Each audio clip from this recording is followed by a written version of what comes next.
جیسا خوراک ملتا تھا، مگر یہ ذلیل اس آزادی کے اوپر خوش نہیں تھے۔ اس آزادی کے بدلے میں ان کو جو اچھا خوراک ملا تھا یہ بھی ان کو میسر نہ ہوا، یعنی ان کو اچھا نہیں لگا، بلکہ پیغمبر سے کہا کہ ہمارے لیے وہ یار ہمیں بہت یاد آتا ہے، وہاں کا جو وہاں کے مسور تھے، وہاں کا لہسن، وہاں کا پیاز، وہاں کا دال، وہاں کا ساگ،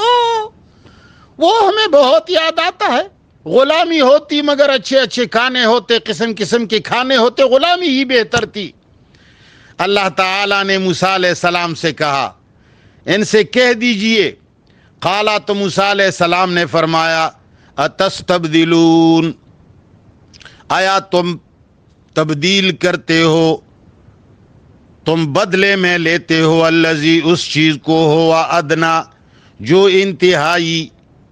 کمزور چیز ہے، جو انتہائی دنی چیز ہے، چھوٹی چیز ہے، کم قیمت چیز ہے، وہ مانگتے ہو،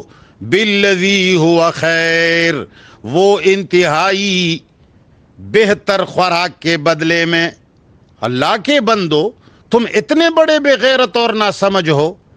تم یہ بھی نہیں سوچتے ہو کہ آزادی کے اندر اگر بھوکا ہم سو جائیں تو یہ بھوک میں سو جانا بھی ہمارے لیے بہتر ہے۔ لیکن آزادی ہونی چاہیے کہ ہمیں اللہ نے فرعون سے آزادی دی، تمہیں آزادی پر خوشی نہیں ہے، اور پھر وہ غلامی والے کھانے مانگتے ہو، کہتے ہو کہ ہمیں اچھے لگتے ہیں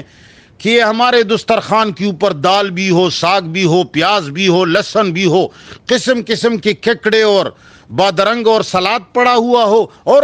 وہ ہمیں یاد آتے ہیں۔ تو اللہ نے فرمایا، اے ظالمو، اتستبدلون الذی هو ادنا،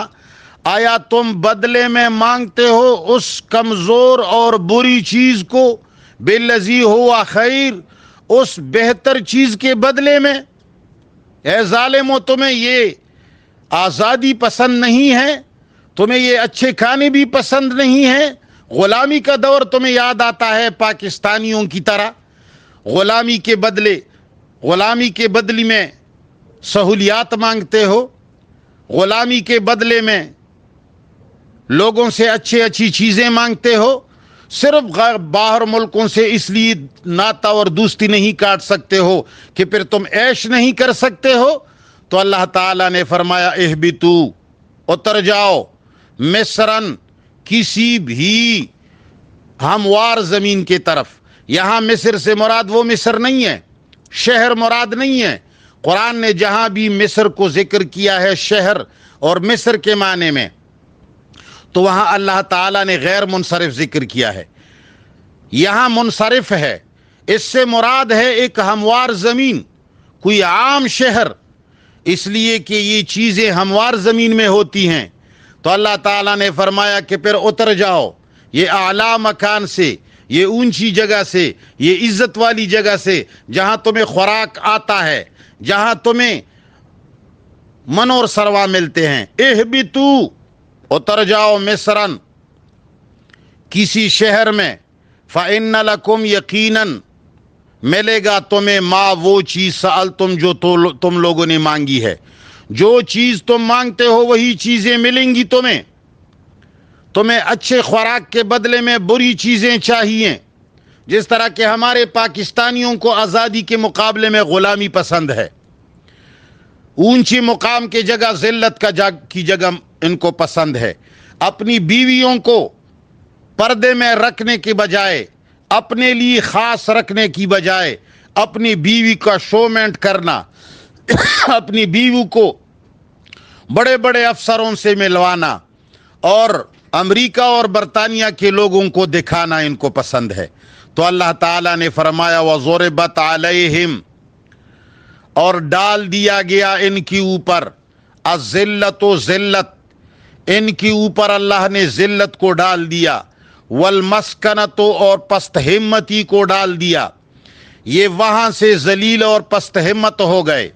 اس کا یہ معنی نہیں ہے جو آج کل کے مفسرین نے نکالا ہے کہ ان کو اپنا ملک نہیں ملے گا، یہ ایسے نہیں، اس کا مقصد یہ ہے کہ اس زمانے میں اللہ نے ان کو اتنا پست ہمت کر دیا، اتنا ذلیل کر دیا کہ دوسرے ملکوں کے حملوں کا جواب نہیں دے سکے، کسی کے جنگ کا مقابلہ نہیں کر سکے. بخت نصر آیا اور ان کا اینٹ سے اینٹ بجا دیا. یہ اتنے پست ہمت تھے کہ اپنی علاقے کو آزاد نہیں کر سکتے تھے. اور یہ پست ہمتی اور یہ ذلتیں آج کل مسلمانوں کے اوپر مسلط ہے، اس لیے کہ اللہ تعالیٰ کی کسی قوم کے ساتھ نہ دوستی ہے نہ دشمنی ہے. یہود کے ساتھ اللہ کی کوئی ایسی ذاتی دشمنی العیاذ باللہ نہیں ہے کہ بس ذلت اور مسکنت ان کے لیے لکھا ہوا ہے. اللہ تعالیٰ نے ان کے ان گناہوں کے بدلے میں جب انہوں نے غلامی کو ترجیح دی آزادی کے بدلے میں، اور ان کو جو چیز مل گئی تھی آزادی کے اندر وہ چیزیں ان کو پسند نہیں تھی،